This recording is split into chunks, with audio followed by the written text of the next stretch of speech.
உங்க சமூகத்துல நான் வந்து காத்திருக்க முடியும். எனக்கு என்னென்ன வேணும், நான் எதற்காக ஜெபம் பண்ணி கொண்டிருக்கிறேன், எந்த தேவைக்காக ஜெபம் பண்ணி கொண்டிருக்கிறேன், அதற்காக எனக்கு நீங்க என்ன பண்ணுங்க ஆண்டவரே, இறங்கும் ஆண்டவரே. ஹalleluya. அப்பா தேவாலயத்தை கடந்து வரும்போது நமக்குள்ள ஒரு காரியத்தை ஆண்டவர்கிட்ட கேட்கணும். எனக்கு இறங்கணும். ஆண்டவர் வந்தாதான் என் குடும்பம் ஆசீர்வாதமா இருக்கும். ஆண்டவர் வந்தாதான் என் பிசினஸ் ஆசீர்வாதமா இருக்கும். ஆண்டவர் வந்தாதான் எனக்கு அற்புதம் செய்ய முடியும். ஆண்டவரால மாத்திரம் தான் பெரிய ஒரு மிராக்கிள் எங்க வாழ்க்கையில செய்ய முடியும். ஹalleluya.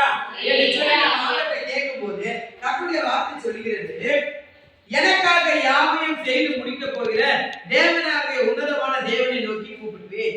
ஹalleluya. எனக்காக யாவையும் செய்து முடிப்பவர். நம்ம நினைச்சு ஆண்டவரே நீங்க எனக்காக எல்லாமே செய்து முடிப்பீங்க ஆண்டவரே. நான் எதை குறித்து நான் கவலைப்பட மாட்டேன். நீங்க மாத்திரம் தான் என் வாழ்க்கையில இருக்கிறீங்க. அப்ப நான் என்ன உங்களுக்கு செய்யணும் ஆண்டவரே? எனக்காக யாவையும் செய்வீர் அல்லவா? எனக்காக தேவைகளை சந்திப்பீங்க அல்லவா? என் பாரத்தை போக்குவீங்க அல்லவா? என் கண்ணீரை துடைப்பீங்க அல்லவா? நான் என்ன செய்ய வேண்டும்? ஹalleluya. அப்ப குருடன் என்ன பண்றான்? ஆண்டவரே தாவீதின் குமாரனே மனமிரங்க என்று சொல்லி கேட்கும்போது கர்த்தர் போய் கேட்கிறாரு, நான் உனக்கு என்ன செய்யணும்? ஹalleluya. அப்ப ஆண்டவருடைய சமூகத்துல குருடன் கத்துறான், ஆண்டவரே மனமிரங்கன்னு கேட்கும்போது ஆண்டவர் போய் இடத்துல கேட்கிறார், நான் உனக்கு என்ன செய்யணும்?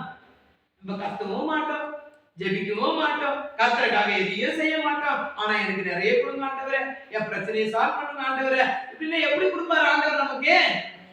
ஆண்டவருடைய வசனம் சொல்லுகிறது, தாவீதின் குமாரனே என் மேல் மனம் இறங்கும். ஹalleluya.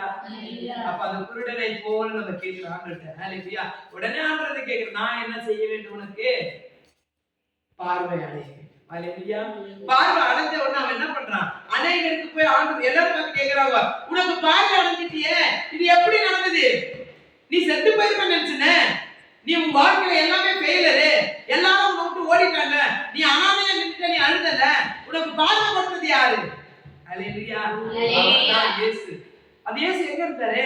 தேவாலயத்தின் வாசப்படியில நான் பிச்சை எடுக்கும் போது ஆண்டவர் அந்த ஆலயத்துக்கு வந்தார். அந்த ஆலயத்துடைய பேர் என்ன? அந்த கோயில்ல இருக்கிற ஊழியக்காரருடைய பேர் என்ன? அந்த சபையுடைய பேர் என்ன என்று சொல்லி என்ன பண்றாங்க? ஜனங்க கேட்க ஆரம்பிச்சாங்க. ஏன்? கண்ணு தெரியாதவனுக்கு கண்ணு கொடுத்தது யாரு? ஆண்டவர். அந்த ஆண்டவர் எங்க வந்தாரு? அந்த ஆலயத்துல வந்தாரு. ஹalleluya. அந்த ஆலயத்துல வந்தாரு, ஆண்டவர் எனக்கு கண்ணு கொடுத்தாரு. அந்த ஆலயத்துக்கு நான் கடந்து போனேன், தேவன் எனக்கு ஒரு மிராக்கிள் செய்தாரு. அந்த ஆலயத்துக்கு அன்னைக்கு நான் பிச்சை எடுக்க போலனா எனக்கு என்ன இருக்காது? கண் பார்வை கிடைச்சிருக்காது. அதனால அன்னைக்கு நான் என்ன பண்ணேன்?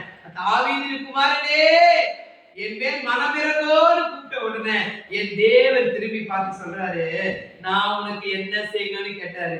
நான் உடனே பார்வை அடையின ஆண்டவரே, பார்வை அடைஞ்சிச்சுன்னா நான் இனிமேல் பிச்சைலாம் எடுக்க மாட்டேன். பார்வை அடைஞ்சிச்சுன்னா ஏசப்பாவுடைய சமூகத்துல நான் போய் காத்திருந்து ஜெபிப்பேன். பார்வை அடைஞ்சிச்சுன்னா அநேக ஜனங்க கிட்ட போய் சொல்லுவேன், ஏசப்பா எனக்கு பார்வை கொடுத்தார். ஹalleluya.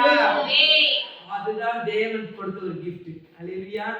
கூப்பிடும் போது ஜனங்க சொன்னாங்க, ஏய் வாய் மூடி, சவுண்டா கூடாத, ஏன் அதட்டினாங்க. ஆனாலும் எனக்கு அது பெரிய விஷயம் இல்லை. என் தேவன் எனக்கு செய்த நன்மை என்ன பண்ணுவேன்? நான் அநேகருக்கு போய் சொல்லி ஆத்ம ஆதாயம் பண்ணி தேவாலயத்துல கொண்டு வந்து நிறுத்தும் போது கர்த்தர் எனக்கு பெரிய கிருபையை கொடுப்பார். ஹalleluya. ஒவ்வொருவரும் அப்படி நினைக்க வேண்டும். தேவன் செய்த நன்மையை நினைச்சு பார்க்கணும். தேவன் எதனால உன்னை அழைச்சிருக்காரு, எதனால உனக்கு அற்புதம் செய்தாரு, எதற்காக உன்னை ஜீவனோட வச்சிருக்காரு, எதற்காக உன் குடும்பம் அநேக மக்கள் தலை நிமிர்ந்து நிக்குது. காரணம் என்னன்னா நீ கத்த ஆண்டவர் கேட்டாரு. ஹalleluya. ஆனா எந்த இடத்துல கத்துற? அந்த ஆலயத்துல நீ என்ன பண்ணா? தேவ நாமத்தை மகிமைப்படுத்த வேண்டும். ஹalleluya. அப்படி ஒரு உண்மையான ஆசீர்வாதம் உங்ககிட்ட இருந்துச்சுன்னா கர்த்தர் உங்களை ஆசீர்வதிப்பார். ஆண்டவருக்காக வாழ வேண்டும் என்ற ஒரு எண்ணம் இருந்துச்சுன்னா கண்டிப்பா கர்த்தர் உனக்கு ஒரு மிராக்கிள் செய்வார். கர்த்தரால மாத்திரம் என் குடும்பம் ஆசீர்வதிக்கப்படும் என்ற ஒரு எண்ணம் உங்களுக்குள்ள இருந்தா தேவன் பெரிய மிராக்கிளை செய்ய வல்லவரா இருக்கார். ஹalleluya. அந்த வசனம் 2வது வசனம் சொல்கிறது 57:2, எனக்காக யாவையும் செய்து முடிக்க போகிற தேவனாகிய உன்னதமான தேவனை நோக்கி கூப்பிடுவேன். ஹalleluya. அப்ப ஆண்டவரை நோக்கி நம்ம கூப்பிடும் போது கர்த்தர் நம்ம வாழ்க்கையில அற்புதங்களை செய்வார். ஹalleluya.